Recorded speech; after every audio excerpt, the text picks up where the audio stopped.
Hello everybody, welcome back to my channel. My name is NK and you're currently watching Tea Time. Cheers!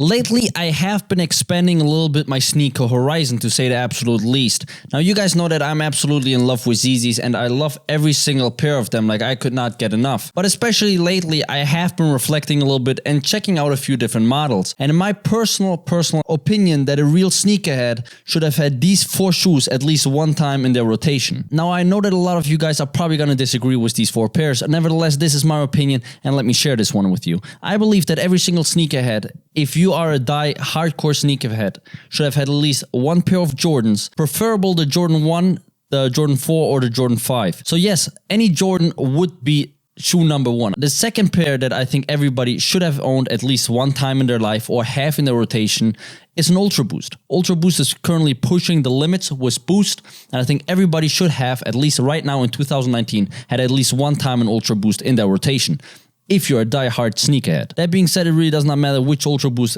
it should be an Ultra Boost. Now, if you go for an EQT or any other kind of Boost midsole shoe, it's fine, but I still would say go with an Ultra Boost. So that is number 2. Third one is also no surprise, especially for me, and that is a Yeezy. Yeezy is the hype. Yeezy really started this kind of shoe game. I know Jordans especially were long before the Yeezys, especially the Yeezys from Adidas, but I do believe that we would not be in the current sneaker culture if Kanye would not have introduced the Yeezys, the 350s or the 700s. Thus, I believe they should at least have been one time in your rotation. Yes. So that was number 3. Last but not least, I believe one of the most iconic sneakers in sneaker culture over the many years, and this is an Air Force 1. Now, of course, this is my personal list. These are my 4 picks for the most iconic sneakers right now in the sneaker culture in 2019. And again, if you just give it a little bit of thought, with these sneakers, you really cover the entire spectrum. You get the history from the Air Force 1s, from the Jordans. Now, when you then jump into the Ultra Boost, you get also the new technology. Now, if you guys follow me a little bit, if you watch a little bit my channel, you guys know that I had a lot of Yeezys. I do have Ultra Boost. I praise them and I love them. And I went really into the comfort side. That being said, though, I never had any Air Force 1. Thus, this last couple of weeks, I looked for some Air Force 1 and I bought myself a few pair. Now, my first Air Force 1, I bought them 2 weeks ago. And this is the Essential Jewel from JD Sports exclusive. I like give me a second. I really liked this smallest swoosh. I really thought that it looks a little bit different. I thought that it is something cool. And I really dig this kind of design. Now, the thing that I was most afraid of is actually the creasing here in the front. Because I've seen many people, when they crease it, it just kind of looks like shit and super worn out. But until now, it did not happen. I wore them only for 2 weeks. You can see they're still pretty shiny. And yeah, I'm happy that that did not happen yet. That being said, though, I really wanted a little bit of a more hyped Air Force 1, and thus I was very happy that there was right now a special release of an Air Force 1, and that is the Air Force 1 Type 1, or from the N.354 division of Nike. And they kind of are, in my opinion, copying a little bit of white. But yeah, I don't have that much information about Air Force 1, as you can tell. I'm more like a Yeezy guy, but I'm kind of getting into it. So don't give me a hard time, but I'm trying my best to make some research and get the hang of it. Now, this shoe, as you guys can see, is absolutely sexy in my opinion. Now, before we start, there was also the white version of this one with a blue kind of tongue, a little bit of pinkish on the side. I really dig this colorway, but yeah, I went for this colorway and I could not be happier. I mean, this is a beautiful sneaker. I love pretty much everything about it. So let's get into it. Let's make a little review and check this sneaker out. So first and foremost, what I really liked is actually the box. The box, as you can see, that has this kind of off-white kind of logo to it.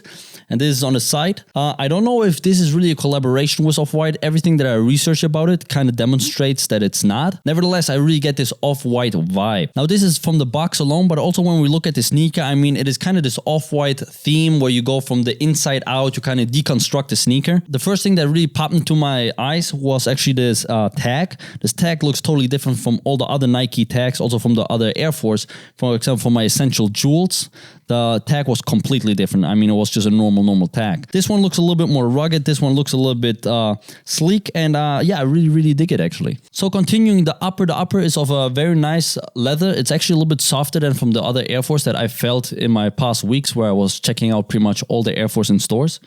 And yeah, I really dig it. It's not, I believe, not 100% the real leather. I think it's still a little bit synthetic, kind of meaning that it's kind of made out of many leathers. It's like recycled leather, right? That being said, one of my favorite features is the tongue. The tongue is extremely soft. It's almost like a neoprene material. And this is something that actually on these sneakers, the Essential Jewels from JD Sports, was bothering me a little bit. It was a little bit cutting into my skin a little bit in the beginning, but now I kind of, I guess, got used to it, or it got a little bit softer, and yeah, now it's pretty comfortable. Nevertheless, great that they implemented this neoprene sort of upper on this pair.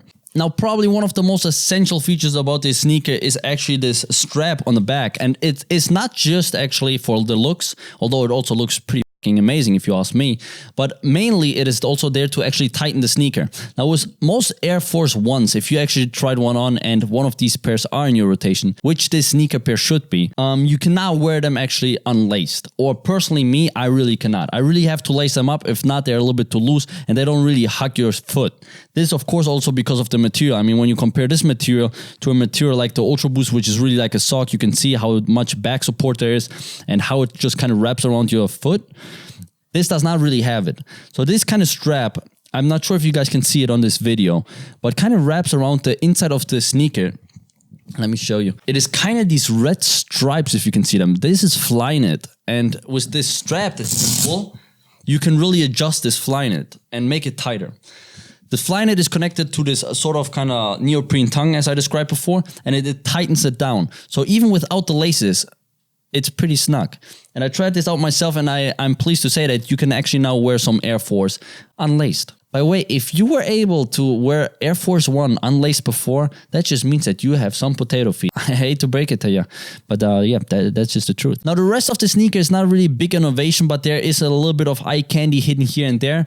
The first one being, of course, here in the front, where we have sort of this midsole material overlaying in the front, giving a little bit more protection to the toe box, I believe. I think it's mainly just for the looks. Yes, here's a little bit of the branding, the N.354 division of Nike. This is where the shoe comes from, or who designed this particular silhouette. Apart from that, also, I think something that really is a little bit copied from Off-White is the insole. In the insole, there is a little bit of this kind of typewritten text that we normally don't see in any other Air Force. Now, that being said, these are pretty much, except that, just a normal pair of Air Force One, except of course the inside, which I almost forgot. I just popped into my head out of nowhere. So yeah, the inside of the shoe is also of this sort of material. You've probably seen it in the Elements 88, 85s. Some of them had this sort of different material. It's sort of a breathable plastic. There is a little bit of ventilation, but yeah, to be honest, when I put the shoe on, I don't really feel it. And actually, you cannot really see through it. You can see it a little bit, but it's not as prevalent as, for example, on the white pair. On the white pair, you could really see the socks through it. This is not the case in this one. So I'm actually happy for this, because like this, I don't really have to check which socks I'm wearing and whatnot. So yeah. Good job on this one. Yes, that being said, this sneaker is hella comfortable. I feel that they're a little bit more comfortable than the other Air Force Ones, especially the ones that I tried on. And I believe me, especially the last few weeks, I tried a shit ton on, because again, I just wanted to sort of expand my sneaker horizon, my sneaker view.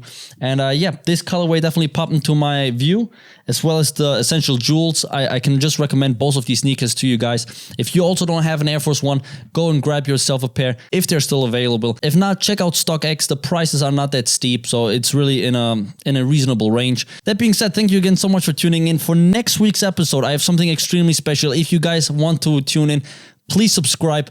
Let me know how you like this video. And again, next week, it's going to be a crazy video. It's going to be a little bit more of an artistic video. That's all I'm going to tell you until now. And yeah, I hope you're really going to enjoy it. But yeah, that being said, subscribe, like, I'm out. Peace.